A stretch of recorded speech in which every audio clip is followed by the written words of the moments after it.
ನೋಡಿ, ಇವತ್ತೇನು ಗ್ಯಾಸ್ ಬೆಲೆ ಜಾಸ್ತಿ ಇರೋದ್ ಬೇರೆ ಸಿಗ್ತಾ ಇಲ್ಲ.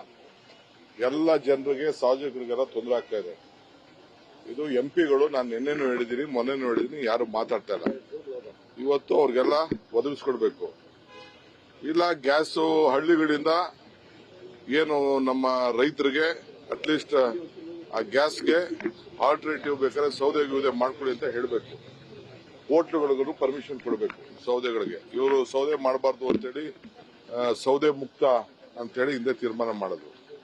ಈಗ ಇವ್ರ ಕೈಲಿ ನನಗೆ ಯಾವ ಕಾರಣಕ್ಕೂ ಗ್ಯಾಸು ಮಾಡಲ್ಲ, ಪೆಟ್ರೋಲ್ ಡೀಸೆಲ್ ಬೆಲೆ ಎಲ್ಲ ಜಾಸ್ತಿ ಆಗ್ತಾ ಇದೆ, ಎಲ್ಲ ಪದಾರ್ಥಗಳ ಬೆಲೆನೂ ಜಾಸ್ತಿ ಆಗ್ತಾ ಇದೆ. ಜನ ಪರದಾಡ್ತಾ ಇದ್ದಾರೆ. ಸೊ ಇದಕ್ಕೆ ಸರ್ಕಾರನೇ ರೆಸ್ಪಾನ್ಸಿಬಲ್. ನಾವು ಸ್ಟೇಟ್ ಗೌರ್ಮೆಂಟ್ ಏನು ಮಾಡಕ್ಕಾಗಲ್ಲ.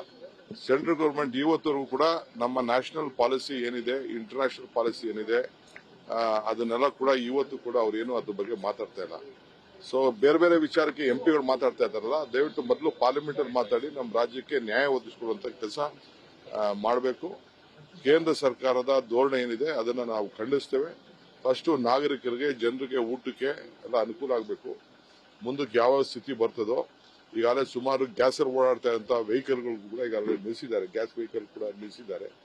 ಇವೆಲ್ಲ ಸಮಸ್ಯೆ ಆಗ್ತಾ ಇದೆ. ಸೊ ಅದಕ್ಕೆ ಸದ್ಯದಲ್ಲೇ ನಾವು ಇವತ್ತು ಕ್ಯಾಬಿನೆಟ್ ಇದೆ, ಕ್ಯಾಬಿನೆಟ್ ಅಲ್ಲಿ ಈ ವಿಚಾರನ ದೀರ್ಘವಾಗಿ ನಾವು ಚರ್ಚೆ ಮಾಡಬೇಕು. ಸರ್, ಸಿಎಲ್ಪಿ ಸಭೆಯಲ್ಲಿ ಏನು ಅನುದಾನವನ್ನ ಜಾಸ್ತಿ ಕೊಡಬೇಕು ಅಂತ ಹೇಳಿ ಶಾಸಕರು ಒತ್ತಾಯ ಮಾಡಿದ್ರು ಸರ್. ನ್ಯೂಸ್ ಫಸ್ಟ್ ನಿರ್ಭೀತಿಯಿಂದ ನಿಮ್ಮ ಪರವಾಗಿ.